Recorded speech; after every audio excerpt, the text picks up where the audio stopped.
అందరికీ నమస్కారం. ఈరోజు రాష్ట్రీయ ప్రజా కాంగ్రెస్ పార్టీ పాత్రికేయ సమావేశాన్ని నిర్వహించడానికి ప్రధాన కారణం ఏంటంటే 2027 పుష్కరాలకి రాష్ట్ర ప్రభుత్వం డేట్ ఖరారు చేసింది 23వ తారీఖుని. కాకపోతే ఏంటంటే రాష్ట్ర ప్రభుత్వానికి మేము నివేదికను పంపించాం రాష్ట్రీయ ప్రజా కాంగ్రెస్ పార్టీ నుంచి. ఎందుకంటే 10 కోట్ల మంది ఇస్టిమేషన్ అని చెప్తున్నారు, ప్రపంచవ్యాప్తంగా తరలి వస్తారని చెప్తున్నారు. అలాగే దానికి తగినటువంటి ఏర్పాట్లు సుమారు 3,000 కోట్ల రూపాయల బడ్జెట్ కేటాయింపులు అని కూడా ప్రభుత్వం స్పష్టంగా చెప్తుంది.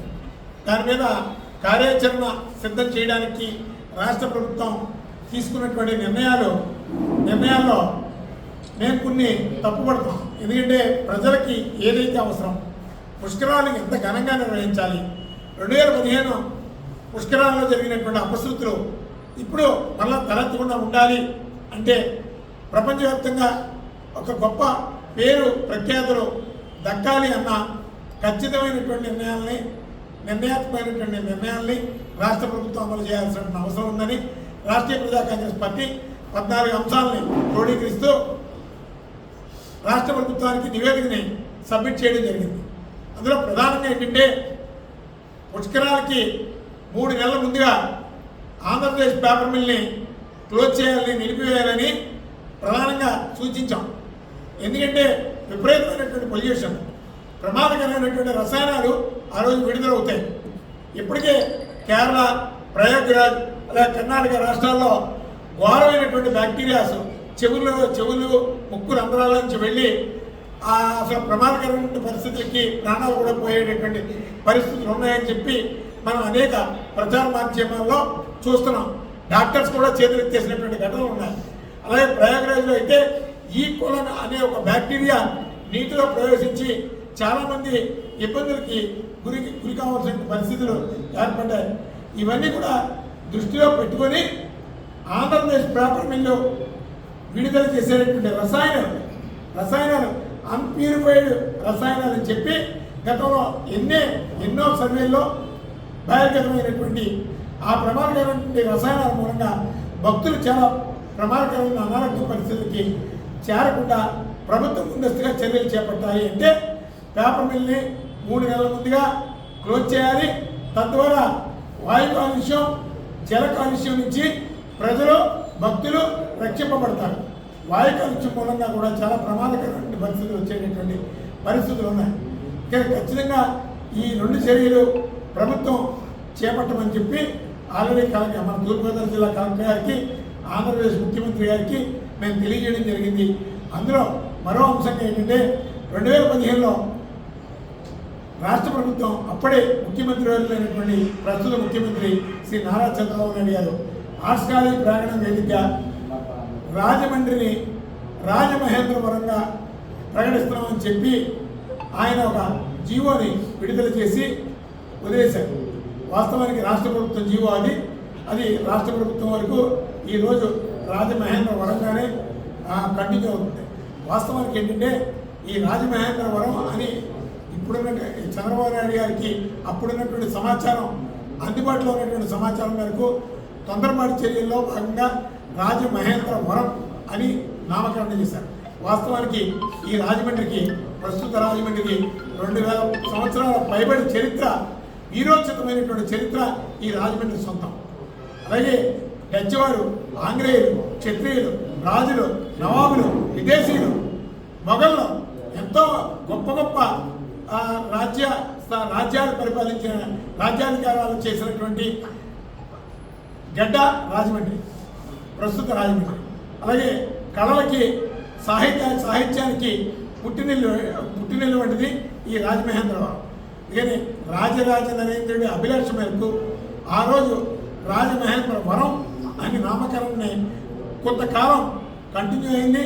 అదే పేరుని రాజమండ్రికి ప్రకటించడం అనేది బాధాకరం. ఎందుకంటే ఈ రాజమండ్రి ఎక్కడా కూడా ఎవరు కూడా ఈనాముగా ఇచ్చినటువంటి ఆస్తి కాదు. అలాగే ఒక వరంగా ఒక దయతో ఇచ్చినటువంటి ప్రాపర్టీ కాదు.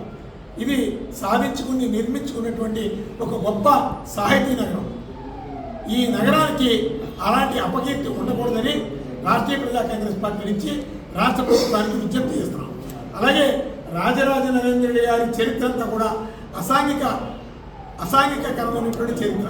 ఎందుకంటే కోడలో మీద మనసుపడి, చిత్రాంగ మీద మనసుపడి సొంత బిడ్డనే శిరఛాయం చేసినటువంటి, హతమార్చినటువంటి రాజరాజ నరేంద్రుడి చరిత్ర ఈ రాజమహేంద్రవరానికి ఎట్టి పరిస్థితుల్లో మగ్గిలు పట్టించకూడదని రాష్ట్రీయ ప్రజా కాంగ్రెస్ పార్టీ విజ్ఞప్తి చేస్తుంది.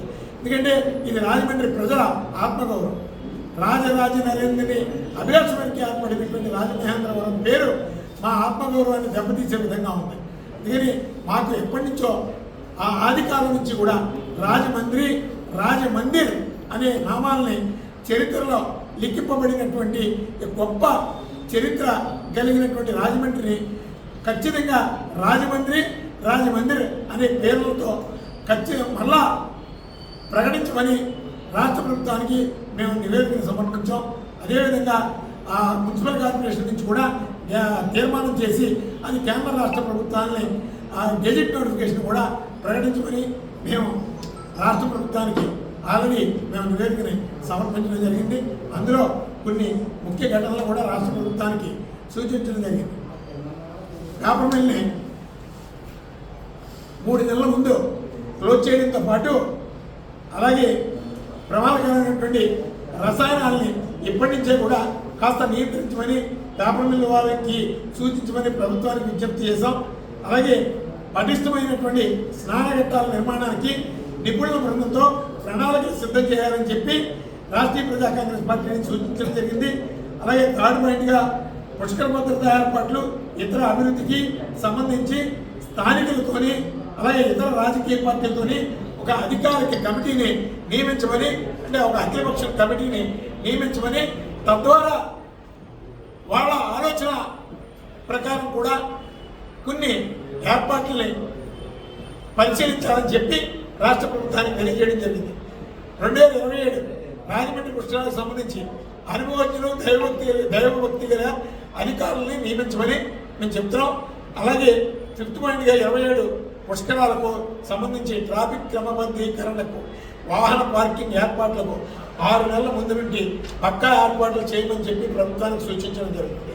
అలాగే మెరుగైన పారిశుద్ధ్య ఏర్పాట్లను, బాధ్యతతో కూడినటువంటి వైద్య బృందాలను ఎంపిక చేసి తగు ఏర్పాట్లను అమలు చేయమని రాష్ట్ర ప్రభుత్వానికి 6వ పాయింట్గా తెలియజేయడం జరిగింది. 7వ పాయింట్గా ఏ విధమైన అపశృతులు, ప్రమాదాలు, నేరాలు, కుట్రలకు తావులేని విధంగా నిరంతరం అధునాతన కెమెరాలతో బాధ్యతలు నిర్వహించగల పర్యవేక్షకులను ముందుగా ఎంపిక చేసే విధంగా చర్యలు చేపట్టగలరు.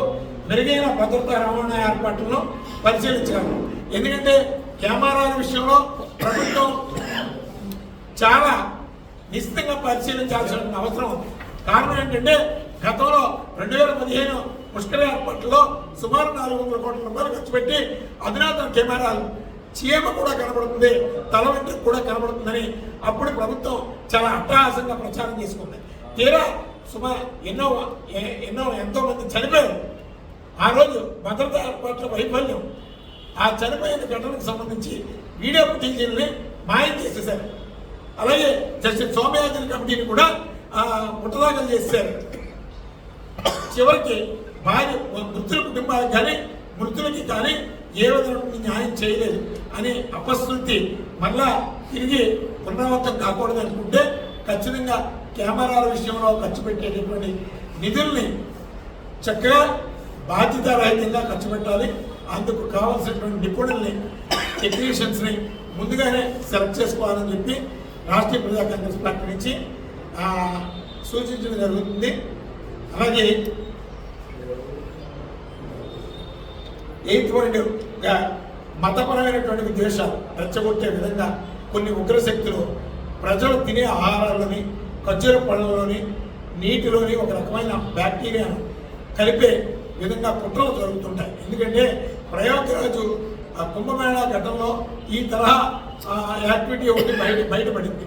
కానీ రాజమండ్రికి అప్పకీర్తి రాకుండా ప్రపంచవ్యాప్తంగా వచ్చేటువంటి భక్తులు ఇలాంటి ప్రమాదాలకు గురి కాకుండా ఉండే విధంగా ప్రభుత్వం ఒక చక్కటి సైంటిఫిక్ మెజర్స్లో ఒక కార్యాచరణ చేపట్టాలని నేను సూచించడం జరిగింది. అలాగే 9th పాయింట్గా భక్తుల రద్దీని గుర్తించి స్నానఘట్టాలన్నింటినీ కూడా ఒకే ప్రాంతానికి రావాలని ప్రచారం చేశారు. ఆ రోజు డైరెక్ట్గా అందరూ టీవీ ప్రచారాల ద్వారా పుష్కరాల రేవుని ఎక్కువగా ప్రచారం చేశారు. అలా చేయడం మూలంగా భక్తులు రద్దీ అంతా కూడా పుష్కరాల రేవుని టార్గెట్ చేస్తూ పెరగడం మూలంగా ఆ రోజు భక్తులు మరణించడానికి కూడా కారణం.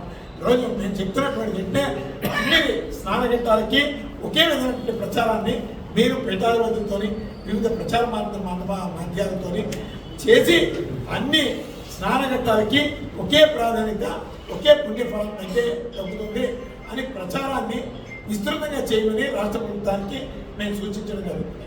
అలాగే 10th పాయింట్గా 2015 సంవత్సరం పుష్కరాల సందర్భంగా ఆర్ట్స్ కాలేజీ ప్రాంగణం వేదికగా రాజమండ్రి పేరుని రాజమహేంద్రవరంగా మార్చిన ఆనాటి ప్రకటనని రద్దు చేయమని రాష్ట్ర ప్రభుత్వానికి మేము విజ్ఞప్తి చేస్తాం. ఎందుకంటే రాజమండ్రికి ఎంతో చరిత్ర, వైభవం, వీరోచితం, ప్రాచుర్యం పొందినటువంటి గొప్ప చరిత్ర కలిగినటువంటి రాజమండ్రికి రాజమందిర్ అనే నామాలని ప్రకటించమని, దాని ద్వారానే చట్టబద్ధమైనటువంటి ప్రకటన చేయమని మేము అదే వేదిక ద్వారా చేయమని రాష్ట్ర ప్రభుత్వాన్ని, చంద్రబాబు నాయుడు గారిని మా నివేదికలో తెలియజేయడం జరిగింది. అదేవిధంగా 11th పాయింట్ రాజమందిర్ అని పురాతన సాహితీ నగర పేరును ప్రకటన అనంతరం మున్సిపల్ కార్పొరేషన్తో తీర్మానం చేయించమని, ఆ తర్వాత అనంతరం గెజిట్ నోటిఫికేషన్ కేంద్ర రాష్ట్ర ప్రభుత్వాన్ని ప్రకటించమని కూడా మేము ఇందులో సూచించడం జరిగింది. అలాగే ఈ మధ్యకాలంలో కేరళ కర్ణాటకలో జరిగినటువంటి ఒక బ్యాక్టీరియా ప్రజల్ని భయభ్రాంతులకు గురి చేసింది, నీటిలోనే పుడుతున్నా అది.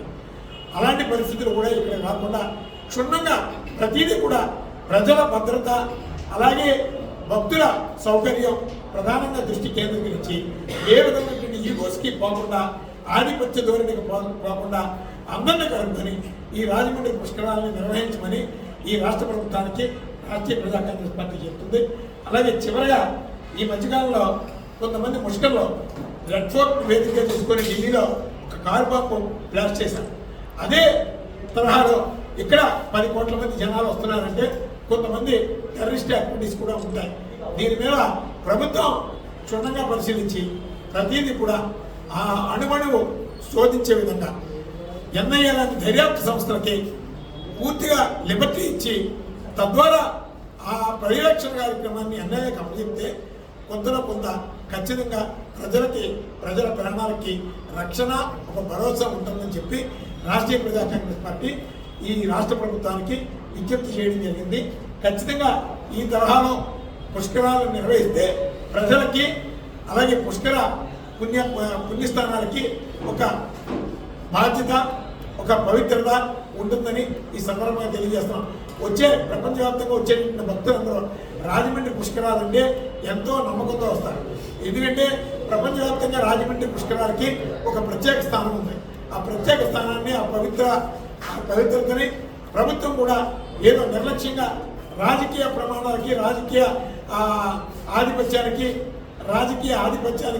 అలాగే రాజకీయ ప్రచారానికి ఇంపార్టెన్సీ ఇవ్వకుండా ప్రజా ప్రయోజనార్థం, ప్రజల ఆరోగ్యం, ప్రజల భద్రతే ప్రధాన లక్ష్యంగా ఆ పుణ్య కార్యక్రమాన్ని నిర్వహించాలని చెప్పి రాష్ట్ర ప్రభుత్వానికి మేము ఒక నివేదిక ద్వారా తెలియజేయడం జరిగింది.